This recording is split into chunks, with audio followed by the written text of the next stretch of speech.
guys, it's Julia. So as you guys probably all know, the 2015 year has passed and we are now into 2016, which is weird and crazy and I don't really want to think about it because it freaks me out how fast time is moving. So I thought that today would be a good time to show you guys my personal favorite books of the 2015 year because I had a pretty good reading year and I read some really phenomenal works. So I'm just gonna start and show you guys what I have. So the first book that I have on my list is The Selection by Kira Cass, which was also the first book that I read this year. I actually read the whole Selection series this year and I'm obsessed with it. I can't wait for the next book to come out because these books are just funny and happy and sad and roller coastery and have a kind of annoying protagonist, but you know, you gotta give something to get something. So The Selection is about this society where there are things called castes, which basically people are sorted into castes according to what they do and like where they were born into.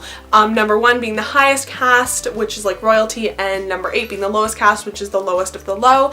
What happens in this society is every time a firstborn royalty member needs to find a spouse, they hold this kind of competition called The Selection, which is a lot like the Hunger Games, except not as bloody, except this one does get a little bit bloody in future books, but no spoilers. They select different girls or boys, depending if it's a prince or princess, to compete for the love of the prince or princess. I turned to these books when I needed something kind of fantasy, but not like heavy fantasy, and kind of had a light, funny side.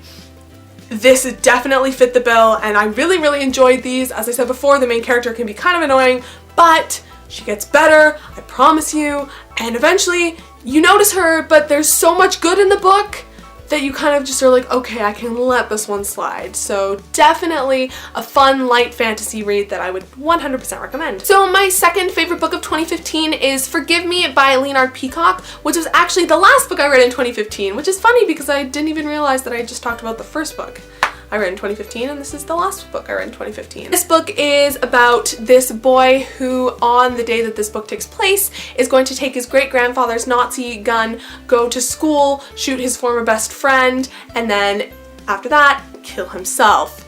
I mean, like, that kind of speaks for itself. This book is definitely dark. This book is full of triggers everywhere you turn, but this book is so important. Like, you're in the head of a suicidal, kind of psychopathic teenager, which is something that I've never seen in YA, and I mean, like, there can obviously be plenty of books like that that I just haven't found, but this is the first one I read, and the way that Matthew Quick just told Leonard Peacock's story through his head was just haunting in the way that I had to sit after I finished reading it in one sitting. I read it in one sitting because it was so amazing.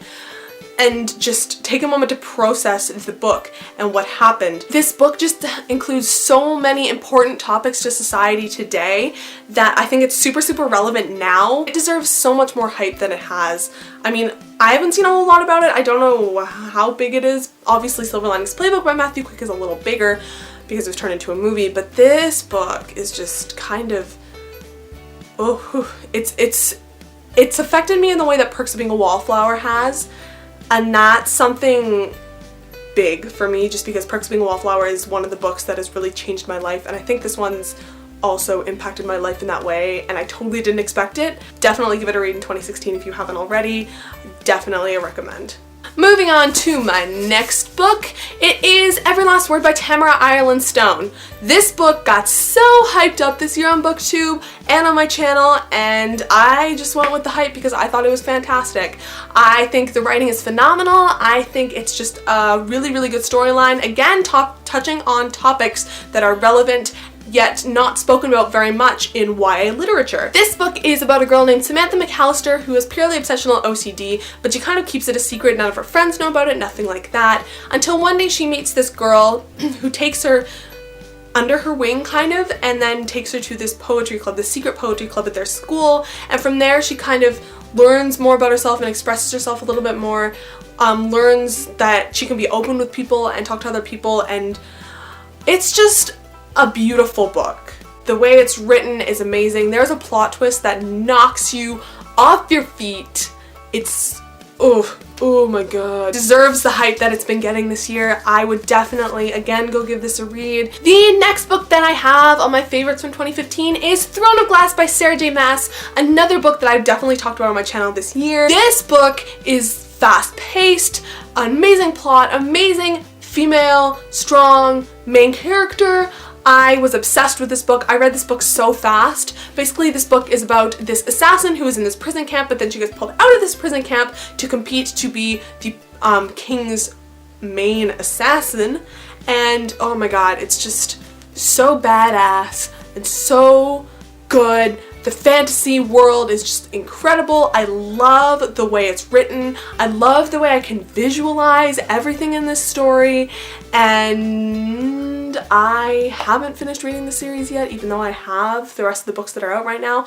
But I need to because it's so good. This is a book that really, really sprung my interest back to fantasy because it was just so phenomenal in the way that it was written and in the characters and in the setting and just everything about it. I loved it. And the last book that is my favorite book from 2015 is Dumplin' by Julie Murphy, which I actually do have a spoiler-free review up for, so if you guys want to check that out, I will leave a link to it down below. This book was, oh man, this was another book that had a very relevant topic. This book is about a girl named Willow Dean Dixon who is a self-proclaimed fat girl, and she's very body positive, and her mother actually runs this huge beauty pageant, which is basically the epitome of their town's like being. And then she decides for many reasons to join the beauty pageant just to show that she deserves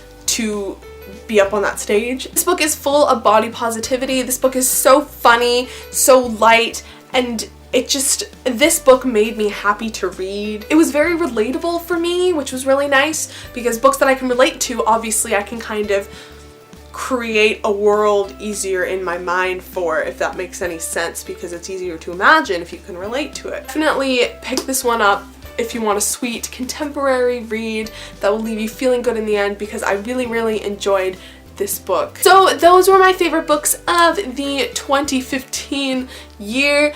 Here's to an amazing 2016 and hopefully amazing reading year for you and for me. Let's find some new favorite books because that's always fun. And yeah, so I will see you guys in my next video. Bye!